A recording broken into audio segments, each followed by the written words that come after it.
Emilio drew his machete. O'Brien clenched his teeth. So the time had come then. He glared up at his captors, damned if he'd show them any of the fear squeezing at his innards. Angel met his eyes and smiled. Maria, too, stared down at him with her lips slightly parted. In the background, the Angel's men watched with interest as Emilio went around behind O'Brien and raised the machete high above his head, then brought it down. But before O'Brien could flinch or cry out, a new fact suddenly registered in his mind. Emilio wasn't using the blade to kill him, but rather to saw through the ropes binding his hands. It was the work of a moment to silence through them.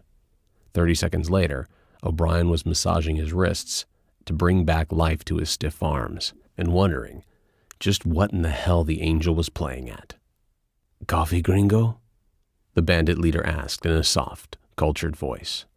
O'Brien eyed him carefully, betraying none of his surprise, then said, "Sure."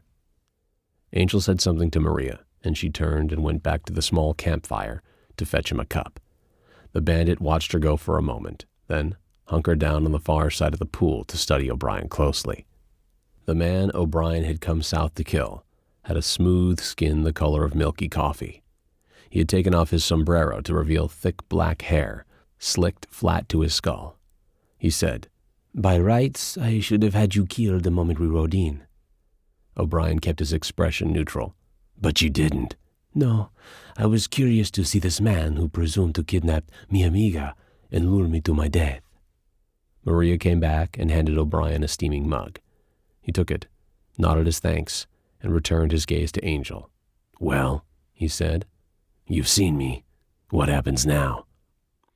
Angel's smile was genuine, and actually quite engaging, which only served to make O'Brien even more curious.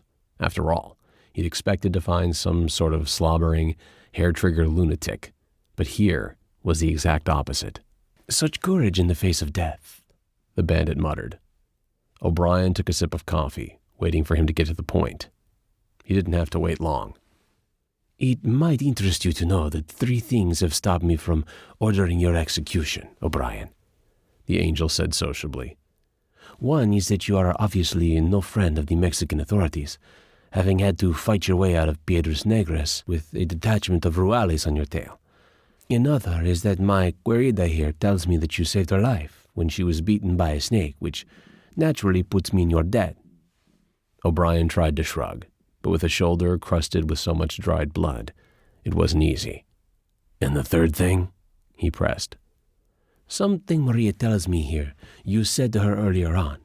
Angel paused deliberately so that he could watch O'Brien's reaction closely when he finally revealed what it was.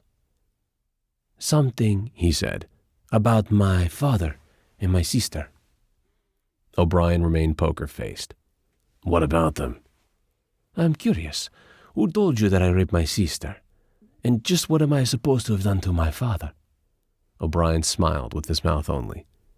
"You mean to say it just slipped your mind?" "Tell me, hombre," Angel prodded. "There's no official price on my head yet, so far as I know. So who told you these lies and paid you to kill me?" Before O'Brien could reply, however, the bandit muttered a name. "Molina," he hissed. "Of course, that would explain it." He eyed O'Brien shrewdly. "Who was it? An uncle, perhaps? My father, even?" O'Brien kept quiet. "Is that why you undertook this loco plan to kill me?" Angel asked, his voice growing softer and more sibilant. "Because that cripple talked you into saving the honor of the family name?" There was no point in denying it, so O'Brien said, "Yes." Angel laughed. He threw back his head and let loose a loud chuckle that set his Adam's apple bouncing. But the laughter was grim, and when he looked at O'Brien again, his face was deadly serious. "That explains it, then," he said quietly. "You know, I'm glad I didn't have you killed, O'Brien, because, as it turns out, I have no quarrel with you. Whatever you did to engineer this meeting, you did because you thought it was right, which makes you blameless, just a pawn in a much larger game." O'Brien frowned, now thoroughly mystified. "What's that supposed to mean?" "That you have been had, O'Brien, duped, fooled." Angel showed his even teeth in a sad smile.